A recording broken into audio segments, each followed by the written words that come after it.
안녕하세요, 선생님. 경기도에 살고 있는 60대 부부가구입니다. 재산은 살고 있는 아파트와 소득은 국민연금과 개인연금이 전부인데 연금소득이 많아서 기초연금을 받을 수 없다고 하네요. 제 친구들은 월급을 2, 300만 원 받고 있어도 기초연금을 받고 서울에 10억 아파트를 살아도 기초연금을 받던데 왜 연금소득자들에게만 불이익을 주는 거죠? 국민연금만 열심히 내면 노후가 보장된다고 홍보하고 연금 부자가 최고인 것처럼 광고하더니 참 어이가 없네요. 알베르토 쌤, 이래도 되는 건가요?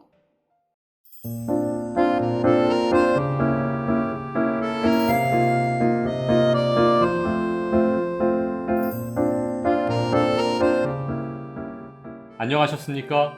행복한 인생 이막 알베르토입니다. 기초연금은 현재 만 65세 이상 소득 하위 70%인 어르신들께 지급하고 있습니다.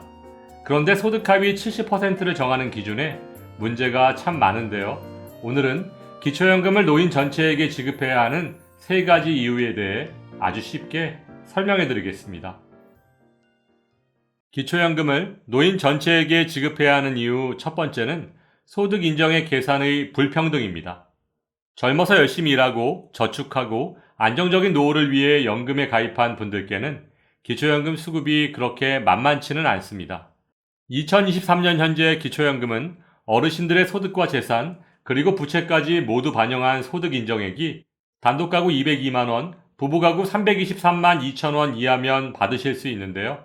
기초연금의 수급 자격을 결정하는 소득 인정액 계산 시 부동산을 소유한 사람은 시가 기준이 아닌 시가표준액, 즉 공시가를 기준으로 소득 인정액에 반영되고 있고 심지어 전년도 공시가를 반영하니까 실제로 50% 정도의 기본공제 효과가 있습니다.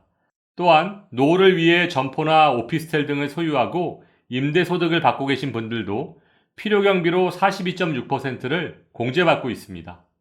여기에 아직 일을 하고 계신 어르신들의 근로소득에는 기본공제 108만원, 추가공제 30%까지 그것도 부부 각각 공제받으실 수 있습니다. 그런데 왜 젊어서 열심히 일해서 번 돈으로 저축한 재산인 금융재산, 즉 정기예금, 정기적금, 주식, 보험 등에는 기본공제가 달랑 2천만원 밖에 되지 않는 걸까요?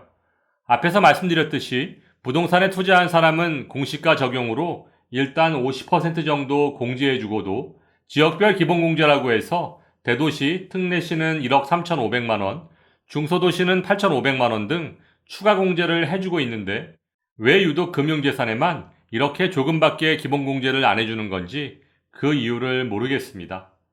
여기에 연금소득을 얘기하자면 더욱 어이가 없습니다. 국민연금, 개인연금 등 모든 연금소득에는 기본공제가 아예 없거든요.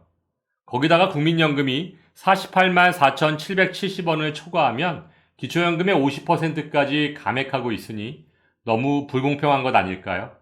노후에 똑같은 재산을 갖고 있더라도 일반 재산, 금융재산, 연금소득 등 투자한 재산의 종류에 따라 기초연금 수급 여부가 결정난다는 것은 반드시 시정되어야 할 것입니다.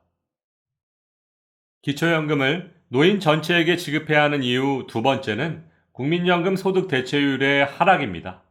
국민연금의 소득 대체율이란 용어를 먼저 설명드리면 소득 대체율이란 생애 평균 소득에 대한 노후에 받게 될 국민연금의 비율을 말합니다. 예를 들어 소득 대체율이 50%라는 것은 젊어서 국민연금을 열심히 납부하면 은퇴 전 평균 소득이 100만 원인 사람이 노후에 국민연금을 50만 원까지 받을 수 있다는 뜻입니다.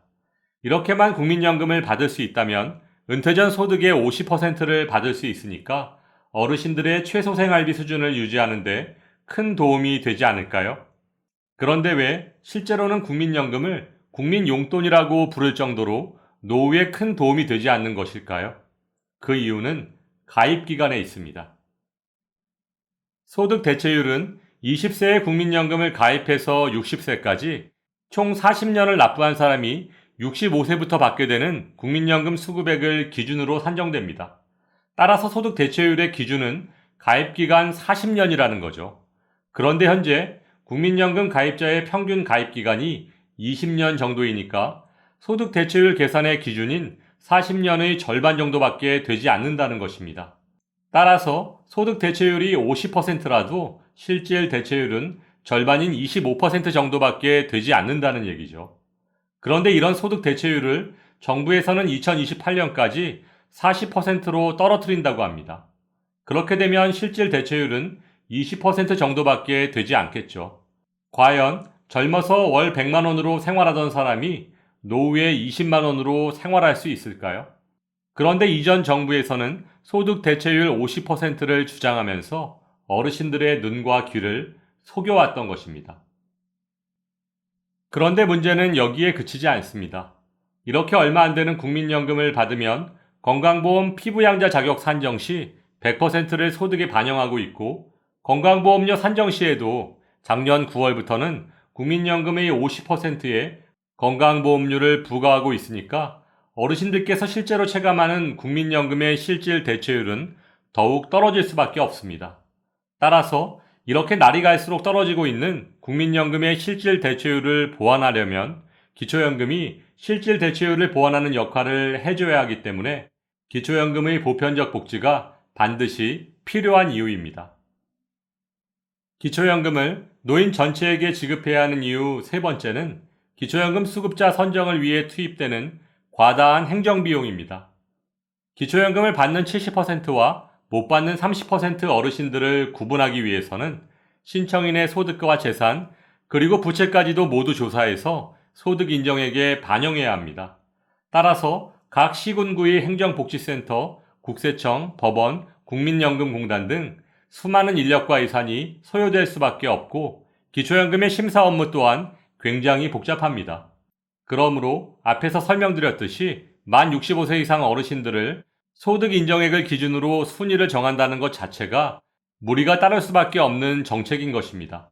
따라서 만 65세 이상 모든 어르신들께 기초연금을 지급하는 것이 지금 당장은 어려울 수는 있겠지만 단계별로라도 시도하는 지혜가 필요한 때입니다.